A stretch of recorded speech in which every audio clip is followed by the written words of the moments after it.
Hello friends, कैसे हो आप सभी लोग। तो आई होप आप लोग बहुत अच्छे होंगे। फ्रेंड्स, मैं निशा आप सभी का स्वागत करती हूँ अपने एक और न्यू ब्लॉग वीडियो में। तो फ्रेंड्स, मैं अपनी क्या बताऊँ, आज तो मैं बिल्कुल भी ठीक नहीं महसूस कर रही हूँ। मैं बहुत ही ज़्यादा दुखी हूँ, परेशान हूँ और मुझे बहुत टेंशन भी हो रही है, क्योंकि थोड़ा से आप लोगों ने थंबनेल देख ही लिया है ना, मैं कितना ज़्यादा आज परेशान हूँ। मैं आप लोगों को वीडियो में बताऊँगी, क्योंकि फ्रेंड्स हम हाउसवाइफ है ना। मैं अपनी बात बता रही हूँ फ्रेंड्स, मैं जो है बहुत ही मेहनत से एक एक रुपए कमाती हूँ, इकट्ठा करती हूँ। यहाँ पर देख लीजिए आप लोग, मैं सिलाई करती हूँ और पीछे दुकान जो दिख रही है ये हमारी है, और इसी के भरोसे मैं जो है चल रही हूँ। और इसी पर मैं इतना ज़्यादा काम करती हूँ, मेहनत करती हूँ और एक एक रुपए इकट्ठा करती हूँ, बचाती हूँ। और फ्रेंड्स, मैं आपको बता दूँ, मेरे को ना किसी से मतलब ऐसा नहीं है कि मेरे को किसी से कोई उम्मीद है या कोई मेरी हेल्प करने वाला है, कोई नहीं है। मैं अकेली हूँ, अपने दम पर ही जो करना है कर सकती हूँ, नहीं तो नहीं कर सकती हूँ। कोई मेरी हेल्प करने वाला भी नहीं है, इसलिए मैं अपनी इसी दुकान के भरोसे और अपनी सिलाई के भरोसे बहुत ही ज़्यादा मेहनत करती हूँ।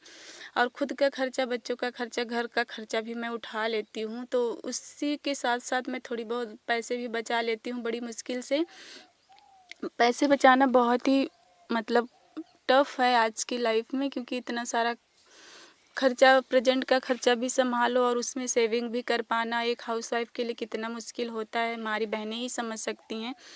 तो मैं फ्रेंड्स, मैं अपनी पसंद नापसंद का उतना ध्यान भी नहीं देती हूँ, बस ज़रूरत पर ज़्यादा ध्यान देती हूँ कि जो चीज़ें ज़रूरत की हैं उनको ही मैं लेती हूँ। और हाँ, कहीं बहुत ही ज़्यादा पसंद आ गई तो चाहे जो मैं ले लेती हूँ, नहीं तो उतना अपनी पसंद नापसंद का भी केयर नहीं करती हूँ। बस किसी तरह मतलब चला रही हूँ। उतने पैसे तो होते नहीं हैं कि हम जो भी पसंद आए वो ले लें। तो इस तरह से फ्रेंड्स, मैं थोड़ा बहुत सेविंग भी करती हूँ, जो भी करती हूँ, और खर्चा भी उठाने के साथ साथ तो बहुत ही मुश्किल होता है मुझे एक एक रुपये इकट्ठा करना, लेकिन फिर भी करती हूँ, किसी तरह मैनेज कर लेती हूँ सब कुछ देखने के बाद भी। और फ्रेंड्स, आज मैं इसलिए बहुत ही ज़्यादा दुखी हूँ, क्योंकि जो मैं एक एक रुपये इतनी मेहनत और मुश्किल से बचाती हूँ कि हाँ, हमारे फ्यूचर में कभी सुख दुख में हमारे काम आ जाएंगे। प्रेजेंट का सुख मैं उतना नहीं देखती हूँ, फ्यूचर के लिए ज़्यादा सोचती हूँ, क्योंकि हमको मालूम है हमारा कोई हेल्प करने वाला नहीं है, हम अकेले हैं। तो हमें उसी हिसाब से अपने आप को रखना चाहिए ना, कि कल को हमें ज़रूरत पड़े तो हम जो कोई ना, किसी से कुछ हेल्प ना मिल सके तो थोड़ा बहुत तो उस लायक हम रहे हैं। तो फ्रेंड्स, आज ना मेरी जो है दुकान है, पता ही है आप लोगों को, तो मेरे पैसे ना उसमें से चोरी हो गए हैं। तो फ्रेंड्स, मैं बहुत ही ज़्यादा परेशान और दुखी हूँ। कल से ही आज 16 तारीख है, कल 15 तारीख थी। कल ही हमारे पैसे गायब हुए हैं और पूरे 3 दिन की सामान जो बिका था हमारा, डब्बे में रखा हुआ था मैंने, तो पूरे के पूरे पैसे जो है साफ़ हो चुके हैं उसमें से। तो मैं अब भी आप लोगों को ब्लॉग में बताऊंगी कि कैसे और कहाँ गायब हुए, बाद में हमको पता लगा है। तो इसलिए मैं बहुत ही ज़्यादा परेशान हूँ फ्रेंड्स। तो फ्रेंड्स, मैं आपको बता दूँ ना, मैं जो कोल्ड ड्रिंक बेचती हूँ ना, उसके पैसे अलग रखती हूँ, और जो किराने का सामान होता है उसको बेचती हूँ ना, तो और कॉस्मेटिक का, इन दोनों का पैसा एक में रखती हूँ। और मैं अपनी सिलाई के पैसे जो है जितने भी होते हैं मैं अपना अलग रखती हूँ। तो मैंने जो किराने का सामान बिका था और वो कॉस्मेटिक वगैरह का तो एक ही डिब्बे में रखा था। तो मतलब कि वो अंदर, वो भी हमने अंदर रखा हुआ था, और मतलब 3 दिन का जितना भी सामान बिका था सारा उसी डब्बे में रखा हुआ था। और एक डब्बा जो बाहर रखा होता है तख़्त पर, आप लोगों ने देखा ही है, हमारी दुकान तख़्त पे लगती है बाहर, और सामान अंदर होता है। तो जो जितने भी जैसे बड़ी नोट आती हैं तो मैं अंदर ले जाके रख देती हूँ, छोटी नोट जो होती है वो बाहर होती हैं। तो कल भी ऐसे था, मैं सुबह जब बच्चे स्कूल गए तो उसके बाद ही मैं सिलाई पर बैठ गई थी। कल बहुत ही जल्दी हो गई, बैठी थी सिलाई पर, क्योंकि मुझे सूट सलवार रेडी करने थे और फिटिंग के कपड़े भी आए थे, उसको भी करने थे। तो मैं कल सुबह से लेकर बैठी थी दोपहर तक, मतलब जब तक बच्चे आए थे स्कूल से उसके बाद तक मैं सिलाई पर ही बैठी थी। उन्हीं टाइमों में हमारा पैसा जो है गायब हुआ था। और फ्रेंड्स, मैं आपको बता दूं, हमारे पास जो है गूगल पे का भी सिस्टम है, तो कुछ लोग गूगल पे कर देते हैं, तो कैश उतना ज़्यादा नहीं था। समझ लो बहुत ज़्यादा कैश नहीं था उसमें, लेकिन फिर भी था, लगभग 1000 रुपये के आसपास था। अभी आप लोग सोचेंगे बहुत छोटी अमाउंट थी, तो वो आप लोगों के लिए छोटी होगी फ्रेंड्स, मेरे लिए ना वो 3 दिन की मेहनत थी। और अगर हमारा गूगल पे नहीं होता तो शायद उसमें काफ़ी पैसे होते। काफ़ी लोग गूगल पे कर देते हैं, आजकल कैश बहुत कम लोग देते हैं, वही गांव के लोग जो होते हैं मतलब थोड़ी बहुत आता है कैश, तो उसी में रखा हुआ था। तो मैं कल सुबह से जो है सिलाई पर बैठी थी, तो उसके बीच में जो है हमारा जो युवराज है ना, उसके मतलब समौरी का लड़का, दोनों बच्चे हैं समझ लीजिए, तो बच्चे बच्चे हमेशा खेलते हैं। फैमिली की बात है फ्रेंड्स, बताना नहीं चाहती थी, लेकिन मुझे बहुत ज़्यादा दुख हो रहा है, इसलिए मैं आप लोगों के साथ शेयर कर दे रही हूँ। अगर वो लोग वीडियो देखेंगे उनको बुरा लगता है तो कोई बात नहीं, लगने दो, मेरे को दुख हो रहा है तो मैं ज़रूर शेयर करूँगी। तो फ्रेंड्स फैमिली की बात है, तो 2 बच्चे, हमारे बच्चे के साथ वो लड़का खेलता था, तो मैं कभी उसको मना नहीं करती थी, मतलब कि चलो बच्चा है कोई बात नहीं है, वो भी फैमिली परिवार का ही है, कहीं बाहर का नहीं है।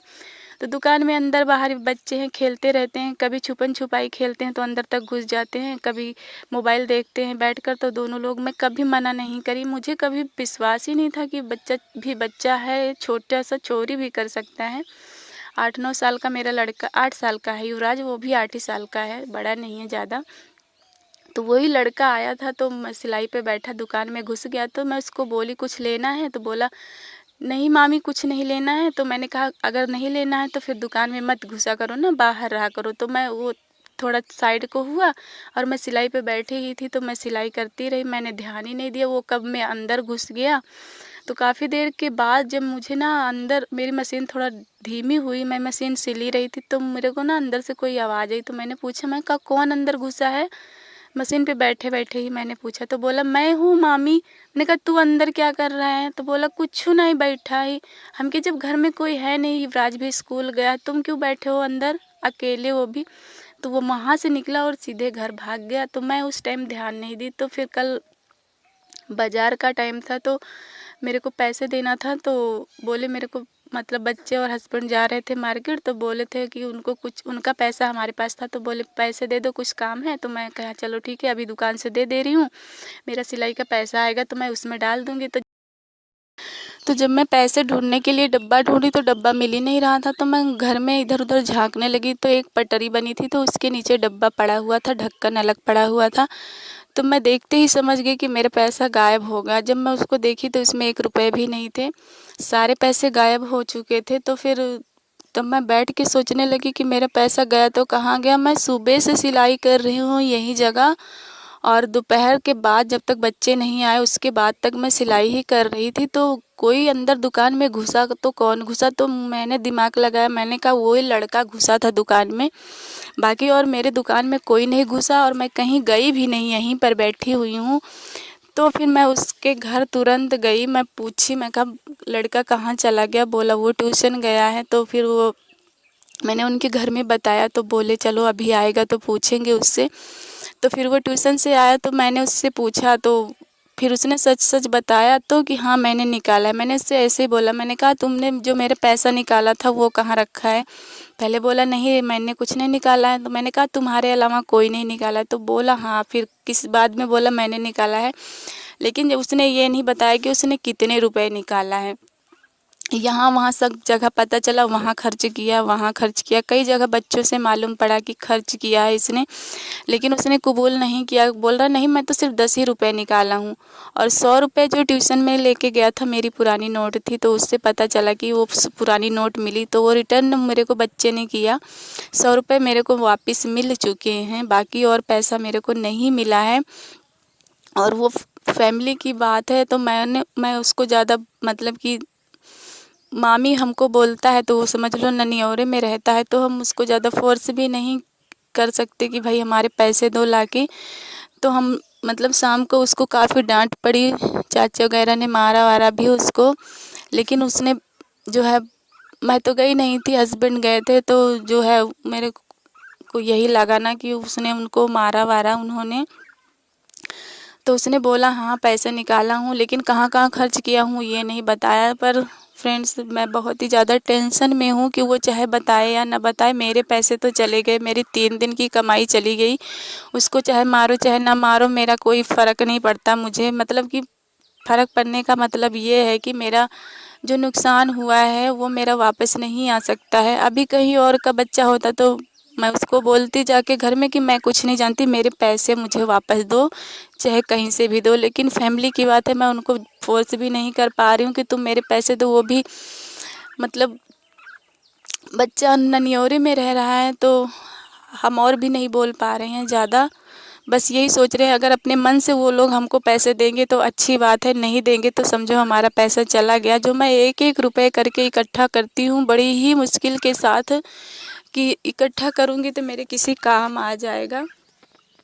लेकिन मेरे ऐसे पैसे गायब हुआ ना सिर्फ़ यकीन के चक्कर में। वो बच्चा हमेशा मेरे बच्चे के साथ खेलता रहता था, मैं कभी उसको मना नहीं करती थी कि चलो कोई बात नहीं, ननियोरे में रह रहा है बच्चा तो हम उसको ज़्यादा कुछ बोल नहीं सकते। मैं कभी गुस्सा भी नहीं करती किसी भी बच्चे पर, उसकी तो बात ही छोड़ो, वो तो हमारे युवराज के साथ ही खेलता था, तो हमेशा खेलता रहता था। लेकिन कल उसने अपना ऐसा रंग दिखाया ना कि मैं कल से इतना ज़्यादा परेशान हूँ, इतना ज़्यादा टेंशन में हूँ ना कि शुक्र बताओ बच्चे भी इतने चोरी कर सकते हैं, जिस पे मैंने कभी यकीन ही नहीं किया था कि मेरा बच्चा तो के साथ ही खेल रहा है, उसका फ्रेंड है तो मैं उसको क्यों मना करूं किसी चीज़ के लिए। बच्चा है, नहीं चोरी करेगा, खाने पीने की चीज़ें ले लिया 1-2 रुपए की तो कोई बात नहीं, उतना चलता है। लेकिन मेरे पूरे पैसे ही उसने गायब कर दिए, पूरा डब्बा सब कुछ उसने बताया कि हाँ डिब्बे से, लाल वाले डिब्बे से निकाला था पैसा, वहाँ डब्बा फेंका हूँ, सब कुछ बता दिया। लेकिन ये नहीं बताया कि कितना पैसा निकाला हूँ। और मैं ना फ्रेंड्स पैसे उसमें गिन के नहीं रखी थी, बस मेरे को 3 दिन पहले मेरे वो सामान वाला आया था, गाड़ी आई थी तो मैंने सामान उतरवाया था तो सारे पैसे उसको दे दिए थे।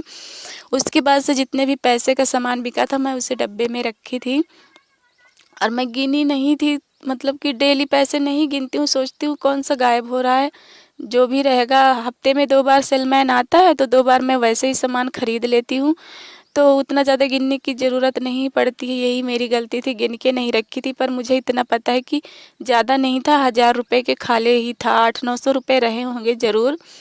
पर मैं क्लियर गिन के नहीं रखी थी, इसलिए मैं क्लियर नहीं बता पा रही हूँ। पर मुझे बहुत ही ज़्यादा तकलीफ़ हो रही है क्योंकि हमारी छोटी सी दुकान है तो छोटा ही अमाउंट बिकता है, ज़्यादा नहीं बिकता है, तो इसलिए मैं बहुत ही ज़्यादा परेशान हूँ। अगर मेरा गूगल पे वाला सिस्टम ना होता ना तो मेरे और भी ज़्यादा पैसे होते और सारे साफ जो हो चुके होते आज, तब तो मैं और ही ज़्यादा परेशान हो जाती क्योंकि इतना लॉस मैं नहीं भर पाती अपनी दुकान का। वैसे भी जो है दुकान इस टाइम थोड़ा स्लो चल रही है। तो फ्रेंड्स बोलते हैं ना बच्चे भगवान का रूप होते हैं, लेकिन आज से ना मेरा ना बच्चों पर से विश्वास उठ चुका है। देखो अब उनके घर वाले हमारे पैसे वापस करते हैं कि नहीं अपने आप से, क्योंकि हम ज़्यादा बोलेंगे नहीं, क्योंकि बोल नहीं सकते, फैमिली की बात है। तो फ्रेंड्स ब्लॉग